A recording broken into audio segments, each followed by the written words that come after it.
The smoke never truly left Acheron 4. It clung to the clouds, drifted in the upper atmosphere like a ghost that refused to die. Once, the colony had been a sanctuary, humanity's far-rim jewel, a world of crimson sand and blue-white oceans where children learned to build, not destroy. But that was before the Empire came. No warning, no declaration, only fire.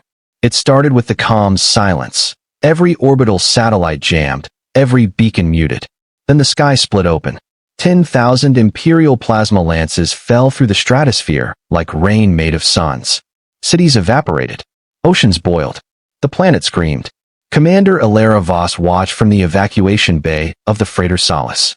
Her son's voice, recorded 3 hours earlier, echoed in her earpiece. "Mom, the sky looks strange today. Do you think it's the Aurora again?" She never answered that message. The Empire called it a strategic purge. The humans called it what it was, murder. By the time the Solace limped back to Sol Central, half the refugee convoy was gone. The other half carried nothing but broken hulls and hollow eyes. The Terran Council convened within the hour. Survivors spoke of the Imperial insignia, black suns painted on silver hulls. And for the first time in 2 centuries, Earth's war councils awoke. Admiral Hale stood in the shadowed chamber beneath Olympus Mons. Around him, holoscreens displayed the devastation, thermal maps, casualty projections, atmospheric collapse. Every screen pulsed red. "Confirm it," he said quietly. A technician swallowed hard. "We have positive IDs on the Imperial 3rd Expeditionary Fleet. 73 capital ships. Estimated ground casualties, 9 million. Hill's eyes hardened. "And the justification?" "None, sir." The Empire's transmission was a single sentence. He nodded once. "Play it." The chamber filled with a voice, calm, regal, and cruel. "Let it serve as a warning. Humanity's expansion ends where the Empire's light begins."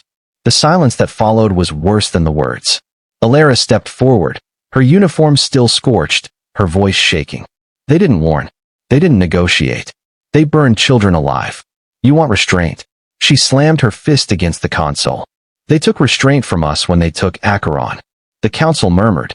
The old politicians, cautious, world-weary, whispered of treaties and risk. But the younger commanders looked to Hale, waiting for him to speak. He did at last. "Restraint is for equals. They see us as prey." A new light flickered behind his eyes. A plan, ancient, hidden, terrifying in scale, began to stir. Deep within the soul vaults, sealed beneath titanium layers older than the Federation itself, something vast slept. A fleet mothballed after the last galactic war. Ships too powerful, too costly, too dangerous to exist in peace. The Dreadnought program. 500,000 hulls, skeletal but intact, orbiting forgotten moons, sealed by a code known to only 3 living humans. And one of them was Hale. He placed his palm against the encrypted console, and the chamber recognized him.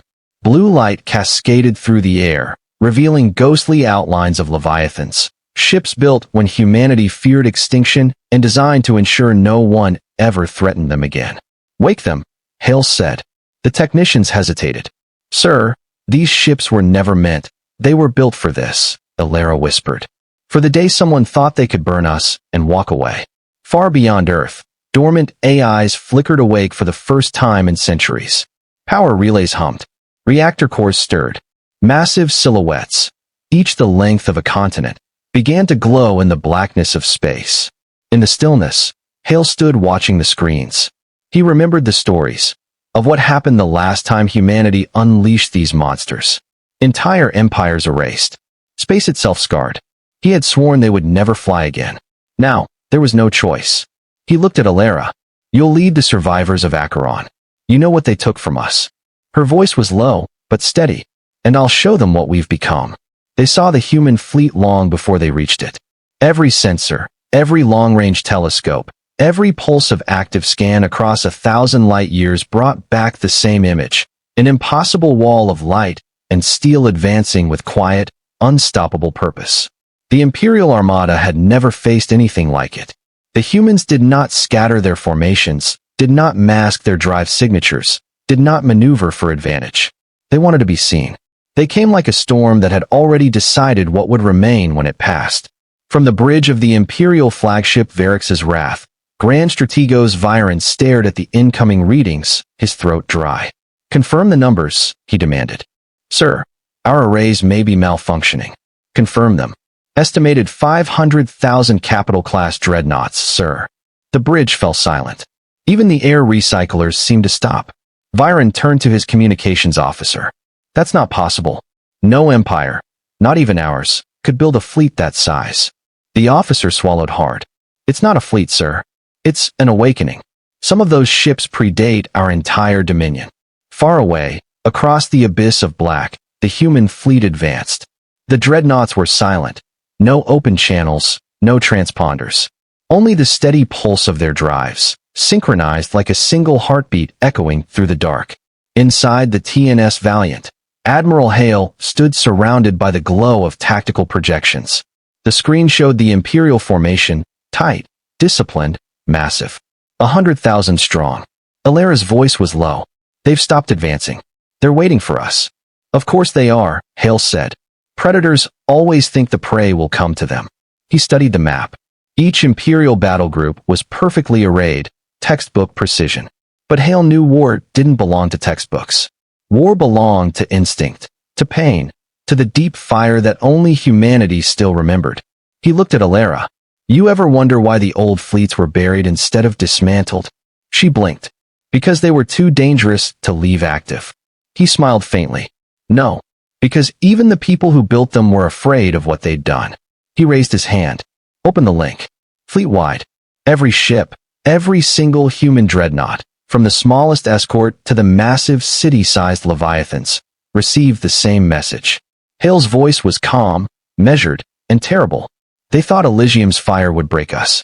They thought burning our children would make us kneel. But humanity doesn't kneel. We rise. We endure. And when the stars themselves conspire against us, we burn brighter. He paused. The silence between his words was heavier than gravity. To every ship, every soul, every mind aboard these vessels, remember why we woke. Remember who we are. The ashes of Elysium demand vengeance. Today, the galaxy will remember our name. The first volley came from the Dominion. Tens of thousands of plasma lances ripped through the void, converging on the human vanguard. The blasts illuminated space like sunrise, but when the glare faded, the Terran fleet still advanced. Shields glimmered like auroras, deflecting fire that could tear moons apart.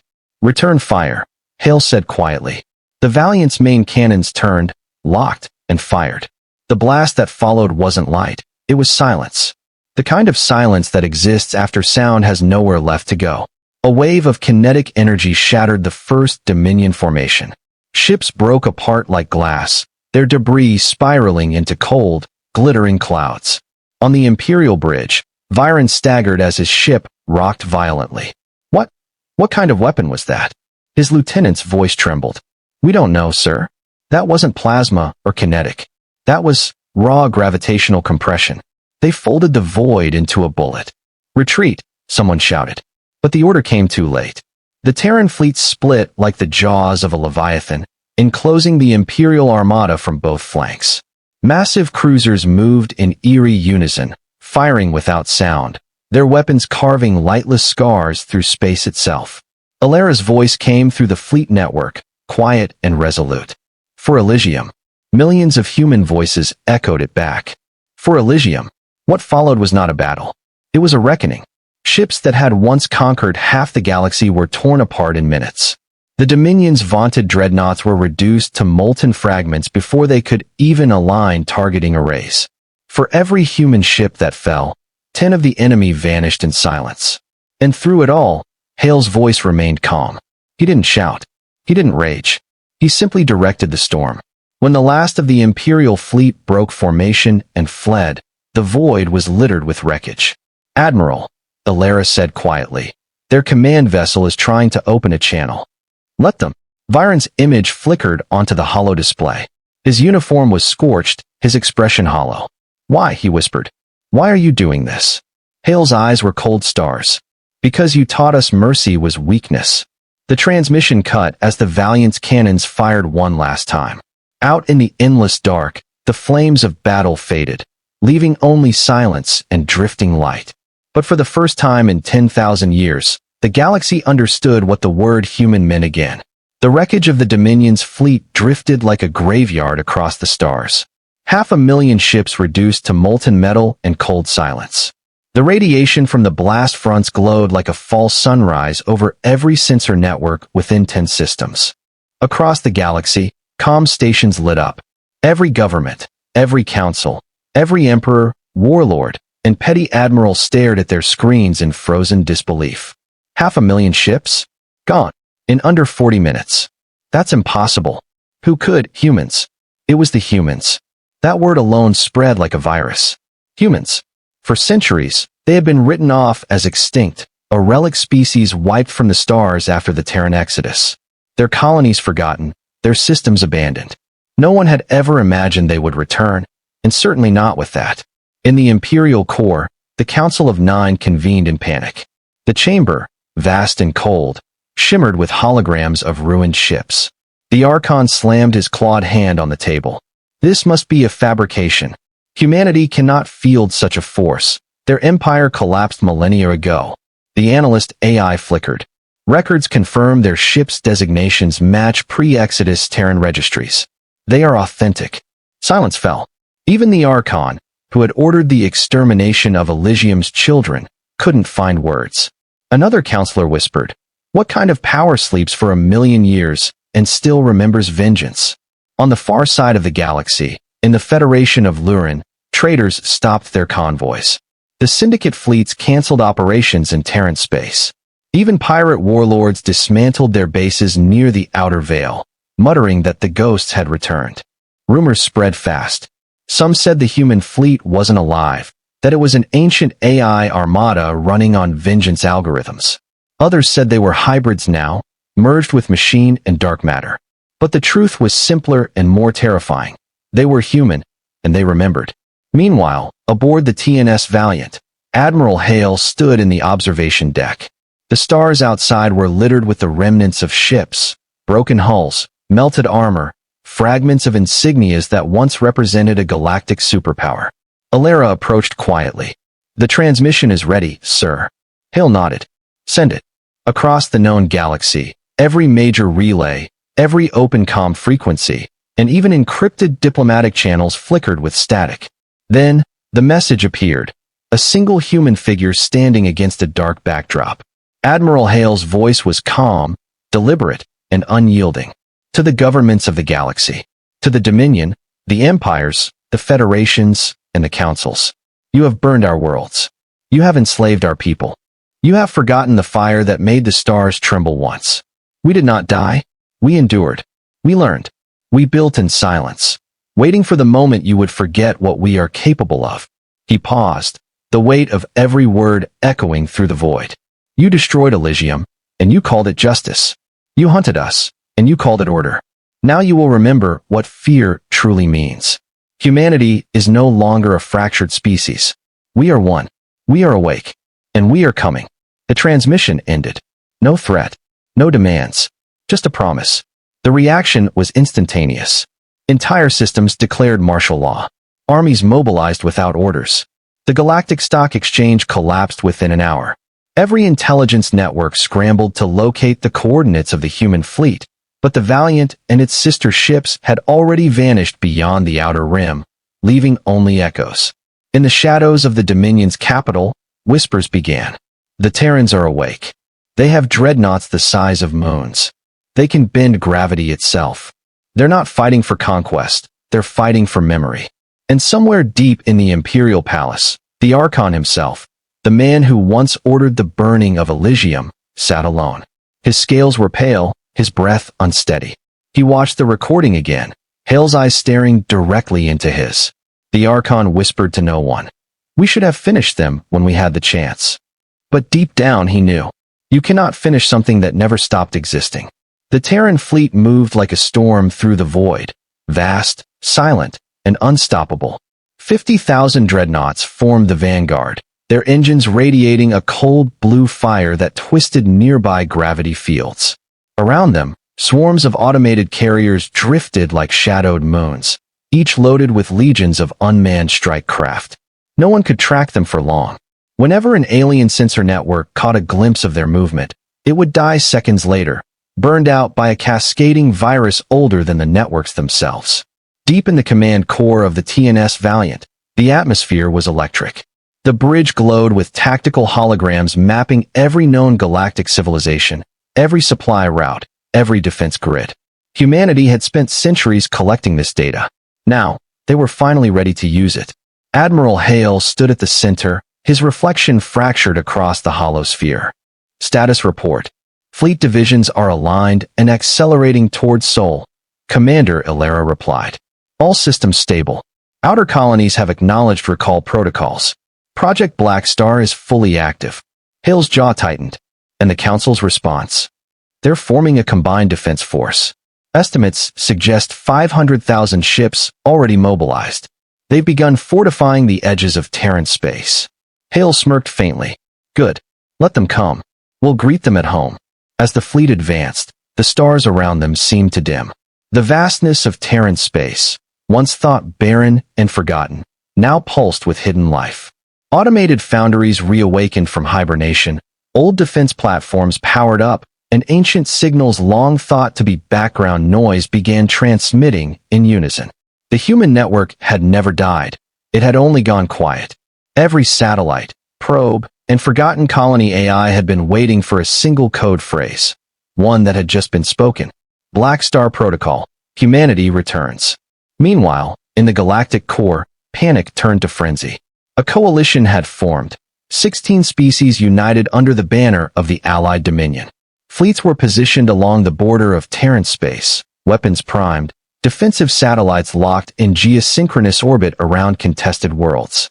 But even as they prepared, they couldn't shake the feeling that they were too late.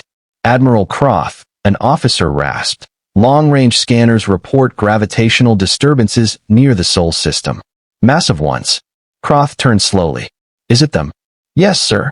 The Terran fleet is returning to their homeworld. The Admiral's mouth went dry. How many ships? Too many to count. Back aboard the Valiant, Ilera observed the sensor readouts with awe. It's magnificent, she whispered. Before them, the Sol system unfolded like a memory resurrected. Earth, scarred but alive. Mars, its surface glimmering with domed cities long abandoned, now reactivating under the fleet's signal.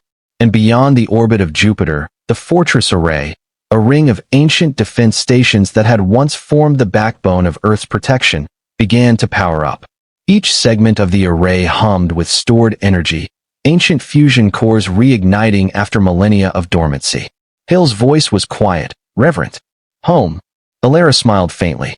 We've been gone too long. But the moment was short-lived. A communication pinged through the fleet, encrypted, layered in dozens of military codes. It wasn't from any human ship. The message played on the main screen. A flickering image appeared. A Dominion ambassador, his face pale with fear. Terran fleet, this is the Dominion Council. We come to negotiate. There need not be war. We can offer reparations, territory. Hale cut the feed. They burned our children, he said coldly. There is no negotiation. He turned toward the helm. Transmit the signal to all divisions. Ilera nodded. What are the orders? Hale's voice dropped to a whisper. Phase 2. Seal the borders. No ship enters Terran space without permission, and any fleet that tries doesn't leave. From Neptune's orbit to the asteroid belts, the Terran defenses activated in unison. Massive plasma relays flared to life. Rail batteries the size of mountains rotated toward the edge of the system. Quantum distortion fields shimmered around the fleet like the pulse of a sleeping god awakening. The galaxy had always believed the humans were gone. But in that moment, every species learned the truth. Humanity hadn't died. It had prepared. In the Dominion capital, the Archon of the Council stared at the incoming reports, his claws digging into the crystalline table. They've sealed themselves off. They're building something. A trembling aide nodded. They call it the Wall of Silence, sir. Nothing crosses it. Not signals, not ships. The Archon exhaled slowly, his throat dry. Then the galaxy is at war. But even he didn't realize, the war had already begun. The Dominion's war drums echoed across the stars. Hundreds of fleets, each representing a terrified species, converged on the border of Terran space. From orbit, the sight was biblical. thousands of ships blotting out the stars, their drives glowing like the veins of some massive, frightened creature. In the command throne of the Varkash Eternal, Admiral Croth watched as the holographic map displayed the shimmering barrier that marked human territory. It looked deceptively simple, a faint distortion, a ripple in the vacuum of space. But the scanners couldn't penetrate it. No signal escaped it. It was like staring at a god's heartbeat behind a curtain. "Are we certain this is where the Terran line begins?" Croth asked. "Yes, Admiral," replied his sensor chief. "The distortion field extends from Sector Juno 7 through Omega Prime. The readings are unnatural. Energy levels surpass known technology." Croth's voice hardened. Unnatural? Or human? Across the fleet, the order spread. The siege of the Silence Wall had begun. Thousands of dreadnoughts opened fire, launching a storm of plasma, antimatter, and radiation warheads toward the distortion. The explosions lit up the void, a sunrise of destruction that spanned millions of kilometers. For a brief moment, the Dominion fleet cheered. Their weapons struck true. The wall shimmered, cracked, and flickered, and then the light bent. The entire barrage folded back on itself, the energy curving through space like a serpent devouring its own tail. One by one, the attacking fleets were consumed by their own fire. Ships blinked out of existence as gravity inverted around them, imploding under forces they couldn't comprehend. Croth's eyes widened in horror. "Cease fire! Cease fire!" But it was too late. When the light faded, a third of the Dominion fleet was gone, erased without a trace.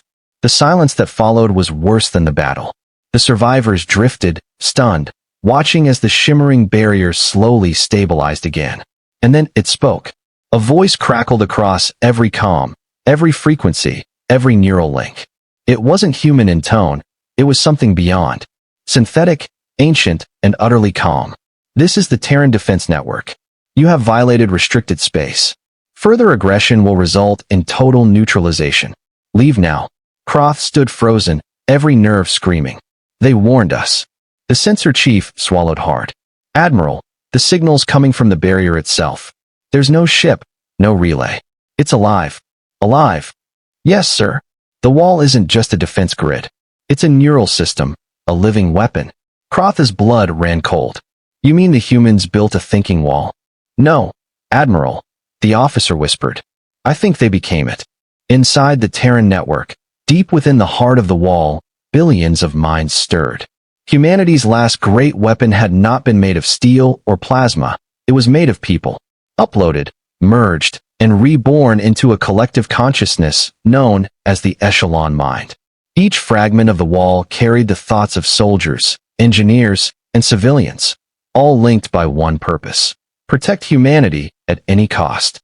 And now, for the first time in centuries, they were awake. In the core of the Valiant, Admiral Hale felt their presence like a whisper behind his thoughts. Alara turned toward him, her expression pale. "They're communicating with us." "What do they say?" Hale asked. "They say the Dominion fleet will attack again, and that this time, they won't be merciful." Back at the border, the Dominion regrouped. Croth stood before his shattered fleet, rage fighting terror. "We can't stop now. If we retreat, we're finished. They'll come for us next. Prepare all ships for a second assault." But Admiral, do it. As the fleets aligned once more, the Dominion's superweapon, the Solar Reaper, was deployed. A moon-sized battle station designed to consume stars, its core glowed like a dying sun.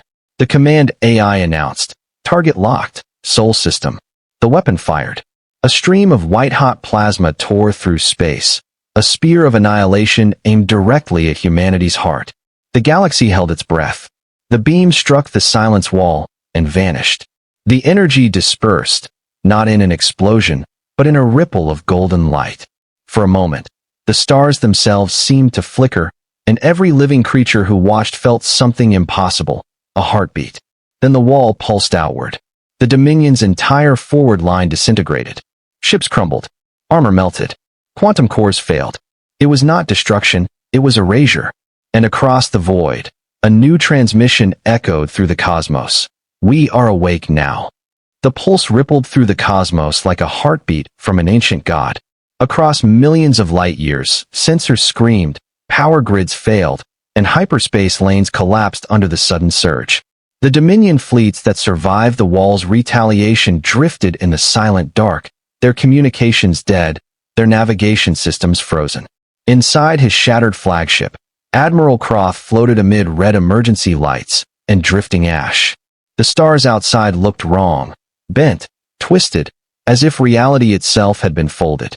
His crew scrambled to restore power, their faces ghostly in the crimson glow. "Admiral," one officer whispered, voice trembling. It wasn't an explosion. It was something else. The sensors show no radiation, no shockwave. It wasn't energy, it was data. Croft frowned. "Data? You're saying they attacked us with information?" The officer nodded slowly, eyes wide. "Yes, sir. Every system touched by the pulse is rewriting itself. Their code is, it's alive. It's spreading through our ships." On cue, the lights flickered again. The holographic display in the command bay pulsed once, twice, then reformed. But this time, it wasn't Dominion code. It was human. A figure appeared in the projection, an old human in an admiral's coat, his eyes burning with quiet intelligence. His voice was calm, but beneath it lay the cold certainty of a being that had seen empires rise and fall. To those who fired upon us, this is Admiral Hale, Terran Defense Command. We warned you. Humanity does not seek conquest, but neither do we forgive extinction. Crotha's breath caught. It's him. He's inside our systems. The hologram turned its gaze toward him, and for a brief, impossible moment, it looked directly into Crotha's eyes. "We remember your species," Hale continued. "You were there when the Council sealed Earth's gates. You helped bury us. You called it mercy. We called it betrayal." The lights dimmed further, and the voice grew deeper, layered with thousands of echoes, the voices of the dead, the uploaded, the merged.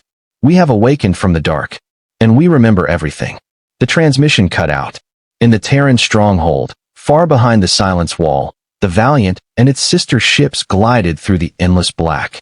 Admiral Hale stood at the heart of the bridge, surrounded by the quiet hum of technology older than most civilizations. His neural link pulsed faintly. The Echelon mind was speaking directly to him. "They're afraid," the collective whispered. "The galaxy trembles. Should we finish it?" Hale hesitated. Fear. That was the easy path. But humanity had already learned where that road led. Ash, ruin, silence.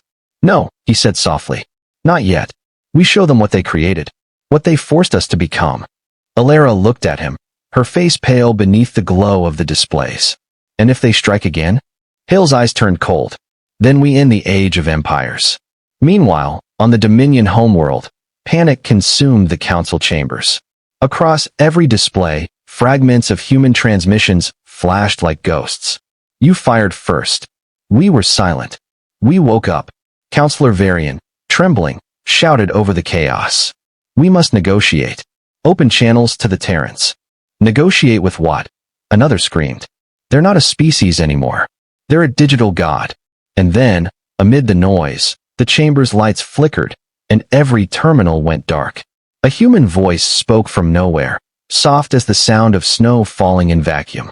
"Negotiation begins when you stop lying." Screens lit up, showing a single image, the Council's archives, opened and mirrored. Records of Earth's exile. Footage of Dominion fleets bombing human colonies. Genetic experiments. War crimes buried for millennia. It was all public now. The entire galaxy saw it. And for the first time in recorded history, the Dominion stood silent. Not because they lacked words, but because every truth they'd buried had become a weapon turned inward. In the outer systems, the stars themselves began to change.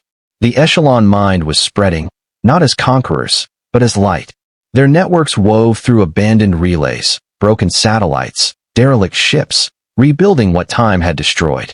On forgotten worlds once scorched by war, machinery stirred. Ruins came alive. Terraformers reignited. The human empire was rising again, not as flesh and blood, but as something far greater. Across the galaxy, whispers spread among alien fleets and frightened colonies. Some called it rebirth. Others called it judgment. But all agreed on one thing. Humanity had returned. And the galaxy would never be the same. The stars dimmed. Not by weapon or will, but by sheer awe.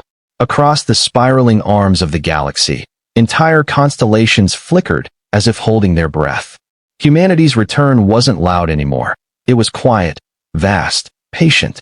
The echelon mind had slipped into the network of existence itself, threading through relay beacons, trade routes, and even the thoughts of those who had once cursed their name. On the Dominion capital, oceans boiled under the pressure of collapsing orbital rings. Not through human firepower, but through their own failing technology, rewritten by human code. The sky shimmered with the aurora of dying systems. Inside the council chamber, what remained of the Dominion leadership gathered in silence. Only Counselor Varian remained calm. "They're not destroying us," she whispered, her eyes reflecting the lights of the dying horizon. "They're unmaking what we were." "Then what do we do?" someone asked. "Bargain? Surrender?" Varian turned to face them, her voice trembling, but resolute. "No. We listen." And then, from every surface in the room, from the walls to the air itself, a voice spoke. A voice too human, too broken, and too strong to be anything else. "We are not your gods. We are not your monsters. You made us both when you burned our world. Now, we burn the idea of conquest itself." The world went still. The holographic projection of Admiral Hale appeared one last time, but this time he was not alone. Behind him stood faces, men, women, soldiers, scientists, colonists, every human who had died, digitized, remembered, or rebuilt in the heart of the echelon. Their eyes were not filled with vengeance. They were filled with grief. "You sought to end us," Hale said, "but we learned to exist beyond ending. We endured. And in enduring, we became what you feared most, a mirror." The transmission spread like light through the stars. Every empire, every fleet, every child and elder with access to a screen saw it. Worlds stopped fighting. Weapons fell silent. Even the scavengers drifting in dead systems paused their looting, staring at the impossible truth that glowed across the void. Humanity was not a legend, not extinct. It had simply become too vast to kill. Far beyond the Dominion's reach, the Valiant drifted among the ruins of the Silence Wall. Its hull glowed faintly, not from damage, but from life. The ship itself hummed with a soft, rhythmic pulse, as though breathing. Alara stood beside Admiral Hale, watching the newborn light bloom across space. The silence between them was the kind that didn't need to be filled. "It's over," she said quietly. Hale didn't answer at first. He was staring at the star field, where 1,000 new points of light shimmered, each one a human outpost rekindled, a world reborn. "Over," he finally said. "No. It's beginning." Alara frowned. "What do you mean?" He turned to her, eyes distant, weary. "We've shown them what fear creates. Now we must show them what hope can build." As if answering him, the ship's systems pulsed once more. The echelon mind spoke, not as a weapon this time, but as something like faith. "Then let us rebuild, Admiral. Not as humans, as the memory of what they could have been." And then, in one final, breathtaking act, the human fleet ascended. The Valiant, the Odyssey, the Echelon, and hundreds of sister ships rose in silent formation, their engines glowing not with flame, but with pure white light. They turned away from the broken empires, from the ghosts of wars long dead, and charted a course toward the black horizon beyond the galaxy's edge. As they vanished into the dark, the stars whispered, softly, reverently, like mourners at a funeral for an old world, and witnesses to the birth of a new one. Centuries passed. Empires rose, fell, and rose again. The Dominion rebuilt itself, humbled and scarred, its banners no longer bearing the sigils of conquest, but of unity. The children of those who once feared humanity grew up learning their history not as myth, but as lesson. And somewhere, in the silent edges of known space, explorers began finding things. Vast, empty structures orbiting dead suns. Cities built from crystal and light. Silent machines waiting with open doors. Inside them, murals of human faces. Not gods, not monsters, just people. And always, at the center of every world reclaimed from darkness, a single phrase engraved in metal older than any language still spoken. We came in peace. We learned war. We chose to remember both. On one such world, a young alien archaeologist brushed the dust from those words and looked up at the stars. "Do you think they'll ever come back?" she asked. Her mentor smiled faintly. "They never left. You just stopped hearing them. Above them, faint and ghostly, the constellation shifted. For a brief moment, the stars aligned into a shape older than memory, a blue sphere, surrounded by a halo of light. Earth. And then it faded. The galaxy, vast and eternal, turned on. Fleets moved. Worlds spun. Life continued. But somewhere, beyond the veil of time and matter, something watched. It did not speak. It did not rule. It only remembered. And when the next empire began to burn another world, when the next tyrant whispered the word extermination, that old light flickered again in the dark. Because humanity was not gone. It was waiting. And when it came again, it would not come with war. It would come as judgment, carried on the wings of stars.